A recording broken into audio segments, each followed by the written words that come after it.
Au nom du Père, et du Fils, et du Saint-Esprit, la grâce de Jésus notre Seigneur, l'amour de Dieu le Père et la communion de l'Esprit Saint soient toujours avec vous.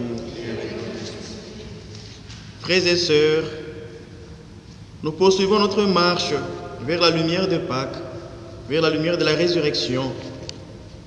Et nous sommes au mardi de la 4e semaine de Carême. Au cours de notre célébration de ce soir, nous allons prier pour Berthe Ponsin et Michel Desglumes qui nous ont précédés dans la maison du Père.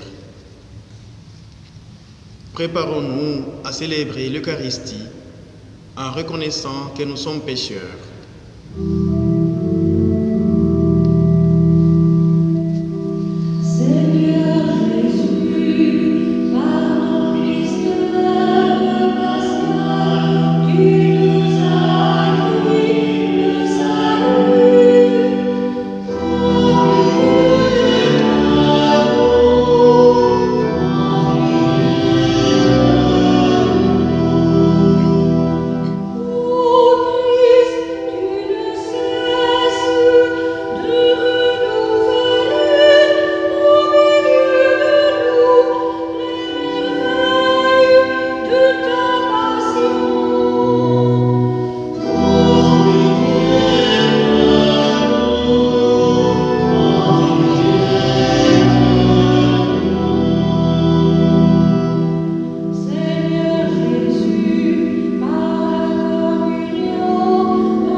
Que Dieu Tout-Puissant nous fasse miséricorde, qu'il nous pardonne nos péchés et nous conduise à la vie éternelle. Le Seigneur soit avec vous. Prions. Donne à tes fidèles, Seigneur, en ce temps de pénitence, une vraie générosité à te servir. Qu'ils se disposent ainsi à recevoir dans un cœur purifié l'annonce du mystère pascal et à transmettre au monde la joyeuse nouvelle du salut. Par Jésus-Christ ton Fils, notre Seigneur et notre Dieu, qui règne avec toi et le Saint-Esprit, maintenant et pour les siècles des siècles.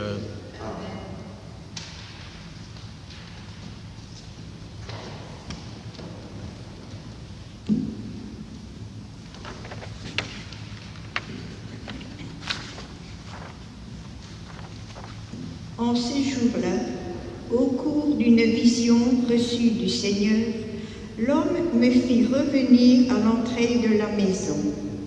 Et voici, sous le seuil de la maison, de l'eau jaillissait vers l'Orient, puisque la façade de la maison était du côté de l'Orient. L'eau descendait de dessous le côté droit de la maison, au sud de l'autel.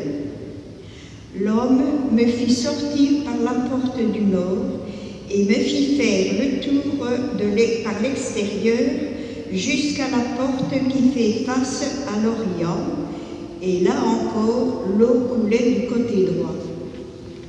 L'homme s'éloigna vers l'Orient, un cordeau à la main, et il mesura une distance de 1000 coudées. Alors il me fit traverser l'eau. J'en avais jusqu'aux chevilles. Il mesura encore 1000 coudées et me fit traverser l'eau. J'en avais jusqu'aux genoux. Il mesura encore 1000 coudées et me fit traverser. J'en avais jusqu'aux reins. Il en mesura encore 1000. C'était un torrent que je ne pouvais traverser. L'eau avait grossi. Il aurait fallu nager. C'était un torrent infranchissable. Alors il me dit, « As-tu vu, fils d'homme ?» Puis il me ramena au bord du torrent.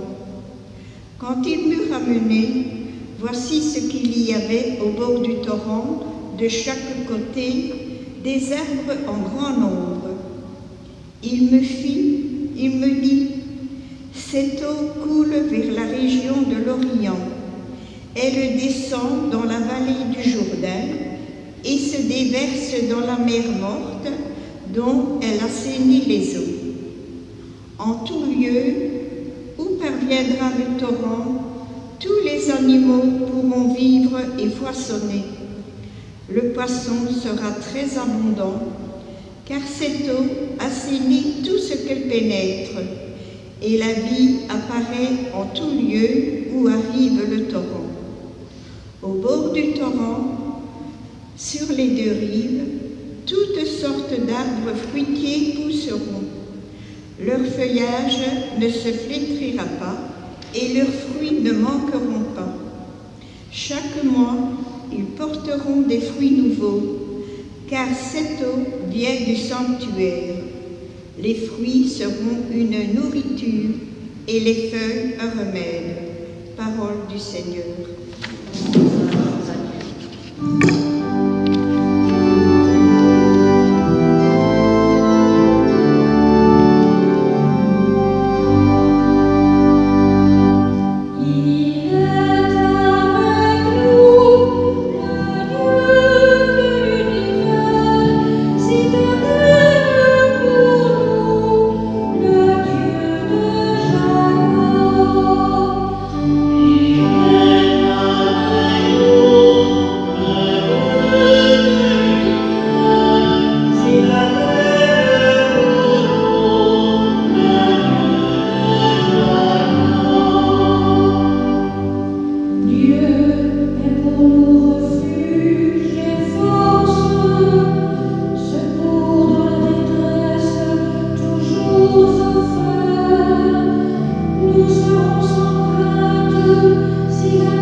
Le Seigneur soit avec vous.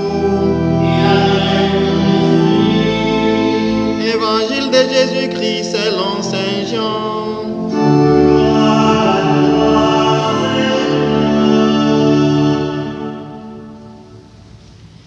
À l'occasion d'une fête juive, Jésus monta à Jérusalem. Or, à Jérusalem, près de la porte des brebis, il existe une piscine qu'on appelle en hébreu Betzata. Elle a 5 colonnades sous lesquelles était couchée une foule de malades, aveugles, boiteux et impotents. Il y avait là un homme qui était malade depuis 38 ans. Jésus, le voyant couché là, en apprenant qu'il était dans cet état depuis longtemps, lui dit: « Veux-tu être guéri ?»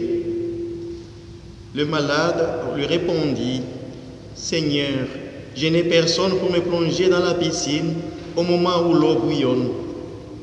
Et pendant que j'y vais, un autre descend avant moi. » Jésus lui dit: « Lève-toi, prends ton brancard et marche. » Aussitôt l'homme fut guéri. Il prit son brancard, il marchait. Or, ce jour-là était un jour de sabbat. Les Juifs dirent donc à cet homme que Jésus avait remis sur pied: « C'est le sabbat. Il n'était pas permis de porter ton brancard. » Il leur répliqua: « C'est lui qui m'a guéri, c'est lui qui m'a dit: prends ton brancard et marche. » Ils l'interrogèrent: « Quel est l'homme qui t'a dit: prends ton brancard et marche ?» Mais celui qui avait été rétabli ne savait pas qui c'était. En effet, Jésus s'était éloigné, car il y avait foule à cet endroit. Plus tard, Jésus le retrouve dans le temple et lui dit: « Te voilà guéri, ne pêche plus, car il pourrait t'arriver quelque chose de pire. » L'homme partit annoncer aux Juifs que c'était Jésus qui l'avait guéri. Et ceux-ci persécutaient Jésus parce qu'il avait fait cela le jour du sabbat. Acclamons la parole de Dieu.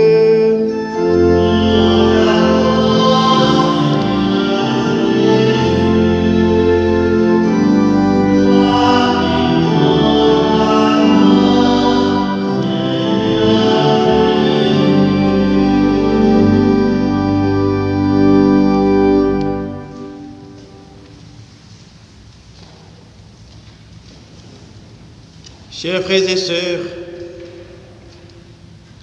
le carême nous invite à améliorer nos dispositions intérieures par la conversion du cœur à Dieu.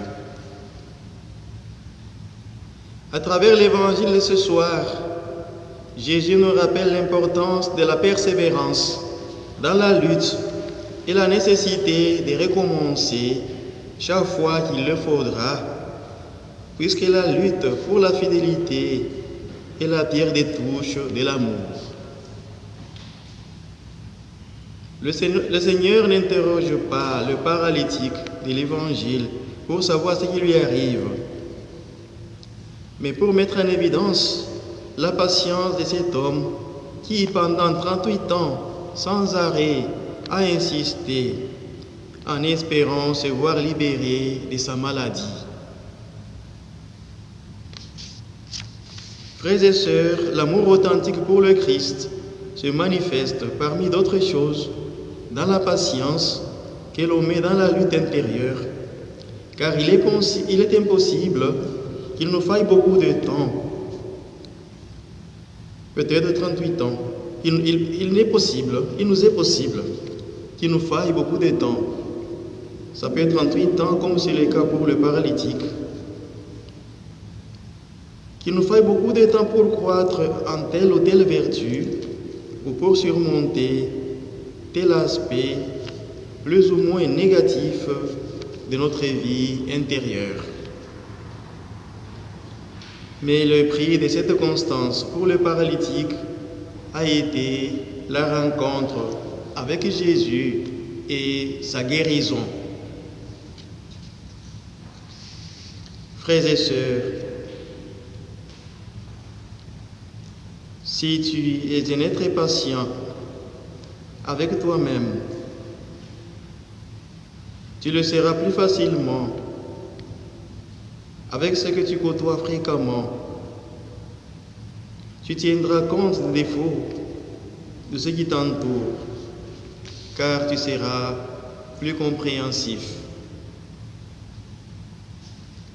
La force t'aidera à rester calme, sans omettre de rectifier ou de corriger quand ce sera nécessaire au moment opportun.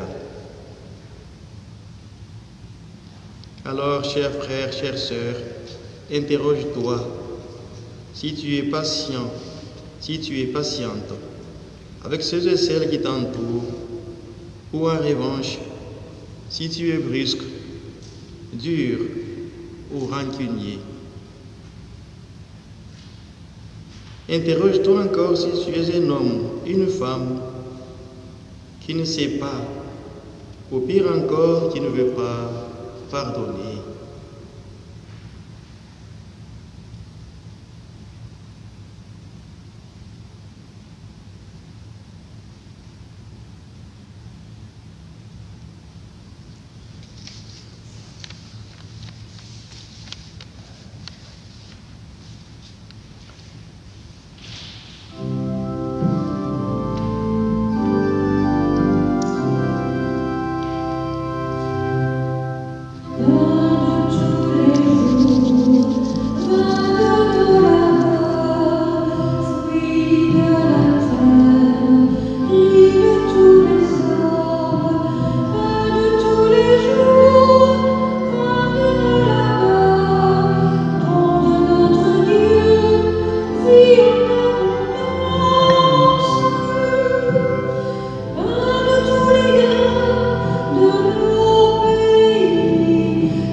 Prions ensemble au moment d'offrir le sacrifice de toute l'Église.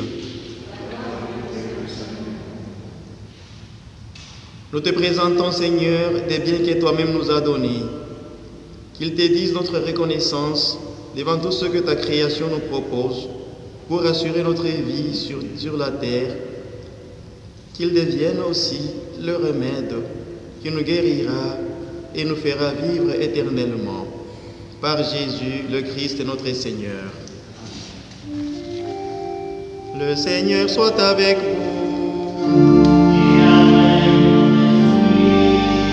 Élevons notre cœur. Rendons grâce au Seigneur notre Dieu.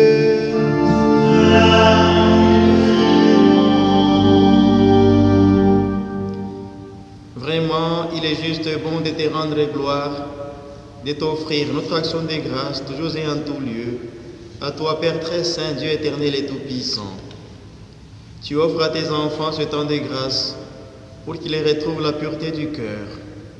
Tu veux qu'ils se libèrent de leurs égoïsmes, afin qu'en travaillant à ce monde qui passe, ils s'attachent surtout aux choses qui ne passent pas. C'est pourquoi, avec les anges et tous les saints, nous chantons et proclamons.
saint, toi qui es la source de toute sainteté, Seigneur, nous te prions.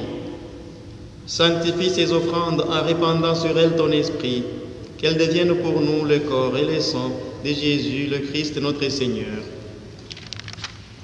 Au moment d'être livré et d'entrer librement dans sa passion, il prit le pain, il rendit grâce, il le rompit et le donna à ses disciples en disant: Prenez et mangez-en tous, ceci est mon corps livré pour vous.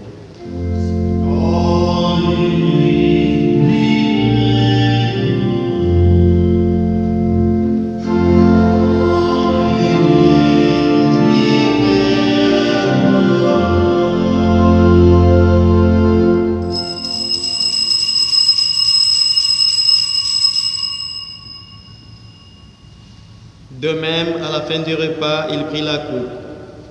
De nouveau, il rendit grâce et la donna à ses disciples en disant: Prenez et buvez-en tous, car ceci est la coupe de mon sang, le sang de l'alliance nouvelle et éternelle, qui sera versé pour vous et pour la multitude en rémission des péchés.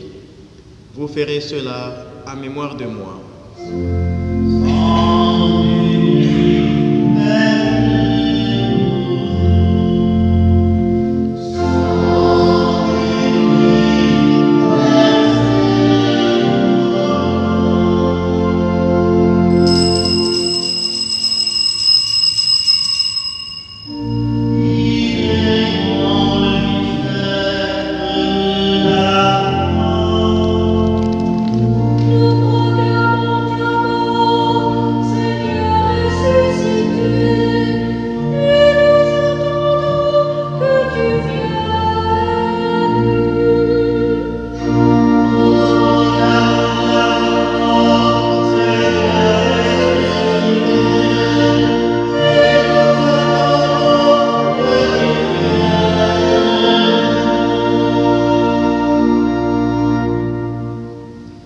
Faisant ici mémoire de la mort et de la résurrection de ton Fils, nous t'offrons, Seigneur, le pain de la vie et la coupe du salut, et nous te rendons grâce, car tu nous as choisis pour servir en ta présence.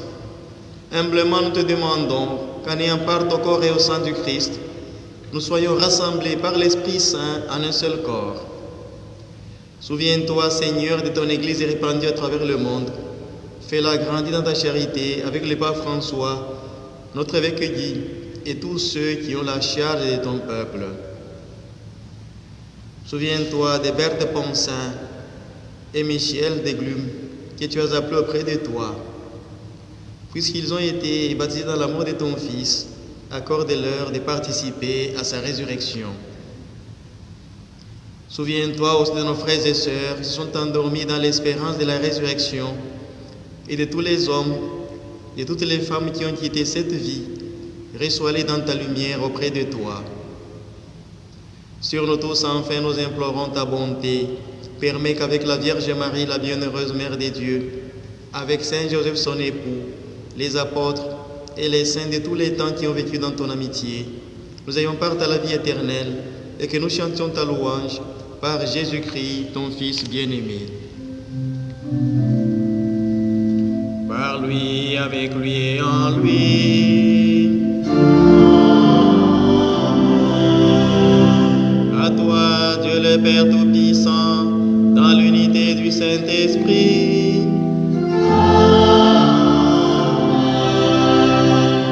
Tout honneur et toute gloire pour les siècles des siècles.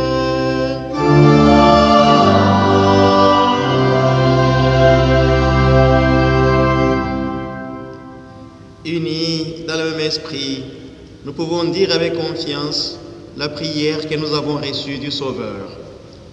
Notre Père qui es aux cieux, que ton nom soit sanctifié, que ton règne vienne, que ta volonté soit faite sur la terre comme au ciel. Donne-nous aujourd'hui notre pain de ce jour. Pardonne-nous nos offenses, comme nous pardonnons aussi à ceux qui nous ont offensés. Et ne nous laisse pas entrer en tentation, mais délivre-nous du mal. Délivre-nous de tout mal, Seigneur, et donne la paix à notre temps, Par ta miséricorde, libère-nous du péché, rassure-nous devant les épreuves, en cette vie où nous espérons le bonheur que tu promets et l'avènement de Jésus-Christ, notre Sauveur.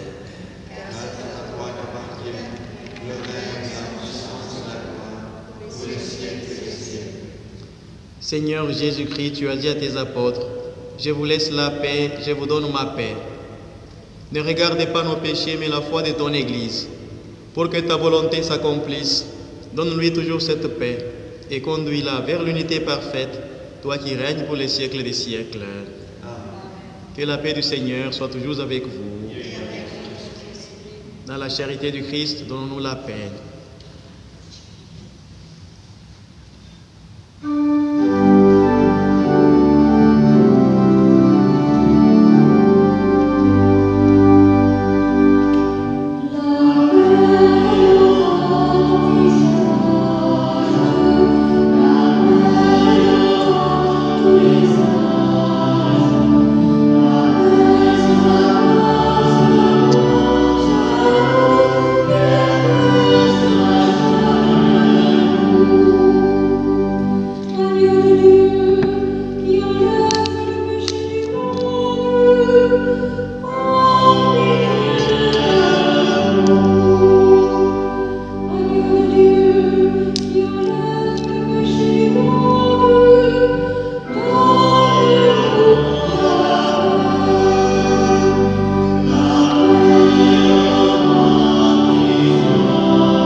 Heureux les invités au repas du Seigneur.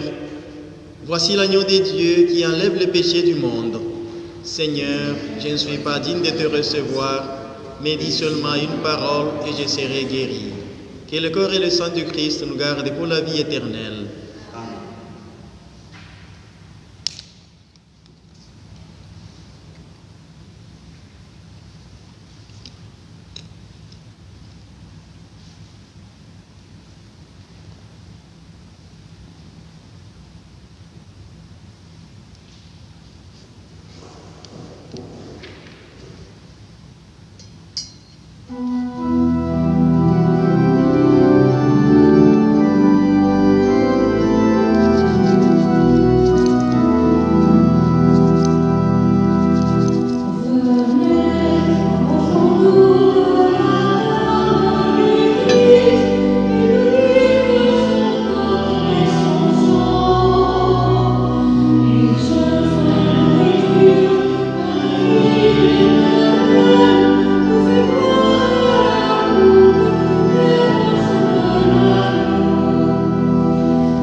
Prions encore le Seigneur. Purifie nos esprits, Seigneur, que tes mystères les renouvellent. Fais que même nos corps y trouvent des forces pour aujourd'hui et pour l'éternité. Par Jésus, le Christ, notre Seigneur. Le Seigneur soit avec vous. Que Dieu Tout-Puissant nous bénisse, le Père, le Fils et le Saint-Esprit. Allez dans la paix du Christ.